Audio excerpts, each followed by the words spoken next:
السلام علیکم ناظرین، آپ دیکھ رہے ہیں الرٹ پاکستان۔ تو جیسا کہ ناظرین آپ جانتے ہیں، آج لاہور ہائی کورٹ میں حافظ سعد حسین رضوی صاحب کی پیشی ہے۔ تو اہم اپڈیٹ جو ہے وہ یہ ہے کہ کراچی میں یہ اعلان ہو چکا ہے کہ یہ اگر آپ نے فیصلہ حافظ سعد حسین رضوی صاحب کے حق میں اب نہیں دیا تو حکومت خود اس کی ذمہ دار ہوگی۔ تو ناظرین، ویڈیو شروع کرنے سے پہلے میری آپ سے درخواست ہے کہ چینل کو سبسکرائب کر لیں اور ویڈیو کو لائک ضرور کریں۔ تو ناظرین، آپ سب کے لیے یہ خوشی کی بھی بات ہے کہ حکومت کو آخری وارننگ دی گئی ہے، اور یہ ایک بہت بڑی چتاونی ہے کہ جب حافظ سعد حسین رضوی صاحب کو اس میں یہ اعلان ہو چکا ہے کانفرنس میں کہ حافظ سعد حسین رضوی صاحب اور دوسرے کارکنان اور جتنے بھی آپ نے تحریک لبیک یا رسول اللہ کے قائدین کو گرفتار کیا ہے ان کو فی الفور رہا کیا جائے، اور یہ حکومت کو آخری وارننگ دی گئی ہے۔ ان کے اوپر تشدد اور ظلم کی انتہا ہو چکی ہے، تو علماء اکرام نے یہ آواز بلند کی ہے اور یہ بہت بڑی بات ہے۔ آپ وہ ویڈیو دیکھیں پھر۔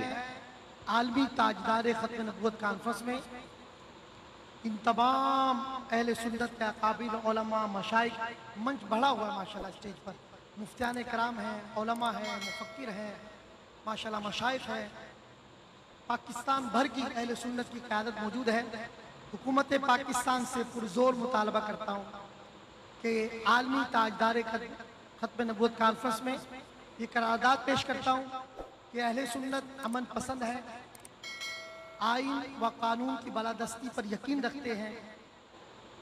میری حکومت سے اور تمام اداروں سے پرزور اپیل ہے، علامہ سعد رضوی سمیت اہل سنت کے گرفتار تمام قائدین کو فوری رہا کیا جائے۔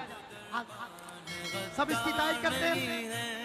ہم فرش پہ چلتے ہیں مگر خلد نشیں ہیں، ہم عشق کا پیکر گناہگار نہیں ہیں، ہم عشق کا پیکر۔ اسٹیج پہ علماء اکرام بھی ہاتھ اٹھا کر میرے اس مطالبے کی، اس درخواست کی انشاءاللہ تائید کریں گے۔ اسٹیج پہ تمام علماء کہ علامہ سعد حسین رضوی کو اور تمام قائدین اہل سنت کو فی الفور رہا کیا جائے، یہ ہماری قرارداد۔ محمد علی شاہ صاحب نے قرارداد پیش کی، مطالبہ کیا۔ ہم مطالبہ نہیں کرتے، ہم وارننگ دیتے ہیں۔ مسلط ہو جانے والے یو ٹرن خان اور اس کے تمام ساتھیوں کو کہنا چاہتے ہیں، نبی کے غلاموں سے نہ ٹکراؤ۔